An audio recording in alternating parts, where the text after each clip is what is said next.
Əziz Peyğəmbərimiz gördü ki, bir cavan can verən halındadır, yaxınlaşdı, istədi təlqin eləsin. Dedi ki, la ilahə illallah denən, nə qədər Peyğəmbərimiz desə də, o la ilahə illallah dilinə gətirə bilmədi. Baxdı, ətrafında bunun kimi var, kimi yoxdur, gördü, bir dənə xanım da ağlayır, narahatdır. Dedi, sən anasısan bunun, dedi, bəli, anasıyam. Dedi, razısan bundan. Ana deyirdi ki, 6 ildir ki, bu mənim oğlum məni dindirmirdi, məni danışdırmırdı. Bundan böyük mənim hörmətsizliyi var anaya. Oğul anasını dindirmir, danışdırmır.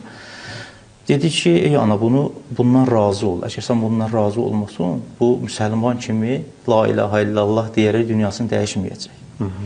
Ana Peyğəmbərə xatir dedi, ya Rəsul, əgər sən razısansa, mən də razıyam, mən razı oldum. Cavandan soruşdu ki, indi nə görürsən? Cavandan əvvəl soruşmuş ki, nə görürsən? Deyir ki, bir dənə qara simada qorxulu bir varlıq görürəm ki, sanki məni istəyir ki, əzab eləsin. Amma la ilahə illallah deyəndən sonra, anası razı olduqdan sonra, deyir ki, indi görürəm ki, bir dənə nurani bir şəxsdir, mənə yaxınlaşır. Baxın, ananın razı olub-olmamağı insanın rahat can verib-verməməyində nə vardır?